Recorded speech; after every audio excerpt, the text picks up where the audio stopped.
We are an island nation. But we're also a nation of more than 1,000 islands.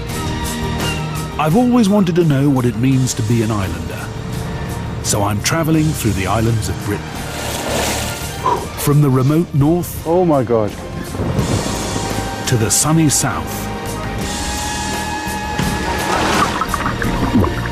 This time, I'm heading west. To islands that crown their own kings and queens, with unique animals found nowhere else. oh my God. Blimey, they are bizarre. And islanders passionate about keeping their traditions and communities alive. I'm going to black out. These are the islands of Britain.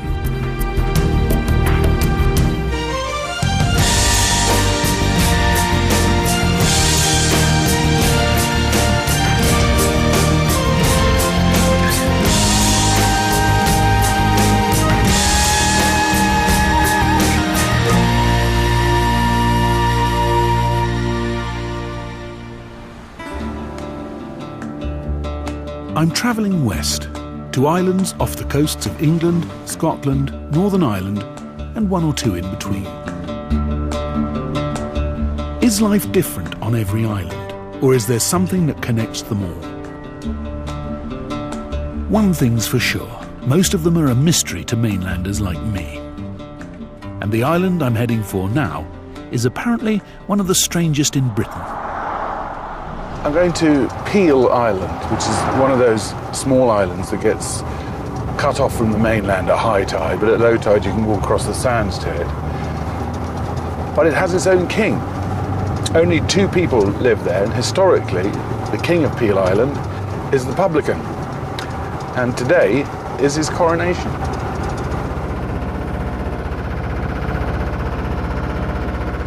That's the normal little ferry that takes you out to Peel Island going off over there, but they're just about to test the lifeboat down the big rampy splashy thing, and they said I can go on for a ride. How about that? Oh my goodness, look at that. This is so exciting.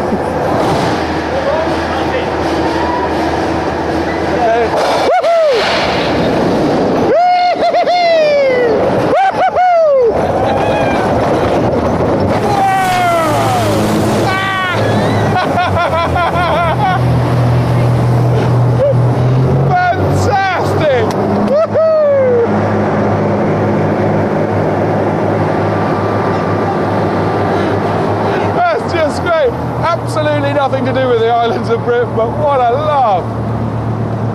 Ah, that's the way to do it. Oh no, back to the islands of Britain. There's Peel. Tiny, tiny little island. I'm off the coast of northwest England in Morecambe Bay. The Furness Islands are Britain's 3rd largest chain. They neighbour the town of Barrow-in-Furness. Peel is less than a square mile. Just about all that's on it is a castle and a pub, the Ship Inn, which usually attracts a steady flow of day trippers, but is currently hidden beneath a huge plastic tent whilst being renovated. Until it's finished, the home of King and Queen-to-be Steve and Sheila Chataway is far from a palace. But we originally, when we came here, we started off living in this little caravan. This one? That one? Yeah, with a St Bernard puppy. Yeah, it wasn't good. Living on Peel is difficult, with none of the services we take for granted on the mainland. Yeah.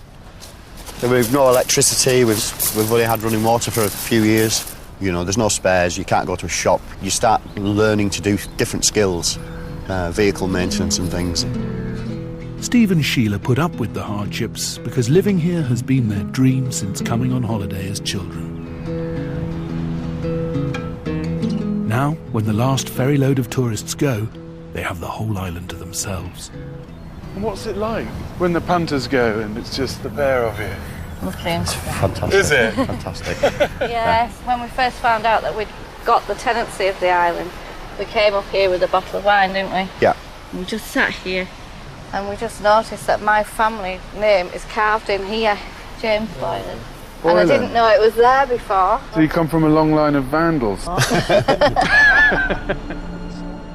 Steve and Sheila won the tenancy of the island over 300 applicants. This afternoon, Steve will be crowned in this very castle. The reason that Peel has a king at all goes back centuries. Apparently, in 1487, an army of foreign mercenaries arrived on Peel with Lambert Simnel, a 10-year-old pretender to the throne. They declared him King of England. It all ended on a bloody battlefield for Simnel. But his story lived on, and somehow became the tradition that the pub landlord is the King of Peel. Now, the next in line is driving his tractor back to the mainland to pick up the one artefact vital for today's coronation. We've come to collect a fantastic piece of history, brought from the local museum. Well, hey, look at that. Gosh, how old is it? About 1730, something like that. Probably older. Oh. This 300-year-old throne was thought to have been made from a barrel, and every King of Peel has been crowned on it.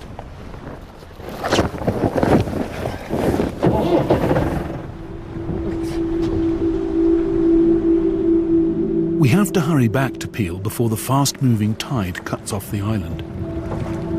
In the last decade, 40 people have lost their lives in Morecambe Bay, including 23 cockle pickers in just one night. Yeah, you can see the tides coming in now. It comes round the south side of the island and the north side of the island. You need to get across really quickly. We have really cut this too fine for my liking with this chair. There's a local saying that the tide comes in faster than a horse can run. But water's not the only danger. These mudflats have hidden quicksands. Being cut off from the mainland twice a day and surrounded by sinking sands is a fact of island life that Steve can't afford to take for granted. There, look, we made it. We crossed the tide. Yay! Oh, I'm happy now. It's so stressful coming across there. God. I think we'll... Morning. Morning, I think we'll just... How are you doing? I think we might pop it in here out of the way. Just excuse me and His Majesty. Yeah, there we go. Thank you. It's funny, isn't it? Because it seems like it's a sort of novelty monarchy sort of thing, but and yet it goes so far back that it's sort of quite... There's some gravity to it, isn't there? It's steeped in tradition. To witness the ceremony, the island is invaded by around 1,000 revellers, guided across the sands at the lowest tide. Steve has not just taken on the tenancy of the pub, he is custodian of an island that is obviously important to the people of Barrow. And Steve and Sheila's daughters, Nicola and Tina, are clearly looking forward to being princesses. Any princessly nerves? Oh, no. No. I was born to play this role. Tina, oh, look at you. You look gorgeous. What a couple of princesses. I'm getting my driving licence changed to princess. Yeah. And we found out you can actually have it on your checkbook as well. It sounds fantastic. Did you really have that on your checkbook? Are you nervous? I'm getting nervous now, yeah. Are you? Yeah. No, I'm... I think everyone's on your side. No one's going to throw rocks. No. I just mustn't cry. Oh. Yeah. Waited a long time for this. Yeah, I bet you have.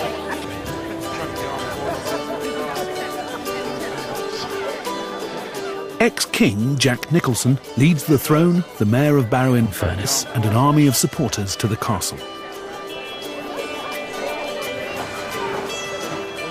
Keeping to tradition, Steve puts on his royal regalia whilst guarded by the Queen and princesses, ready for his big moment. Stand there, Wheel. I call upon the good knights of Peel to go fetch the victim to the chair.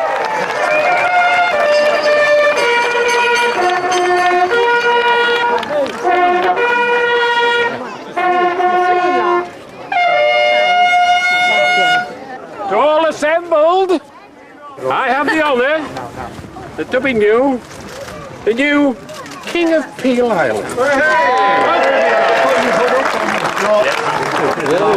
Take it like a knight.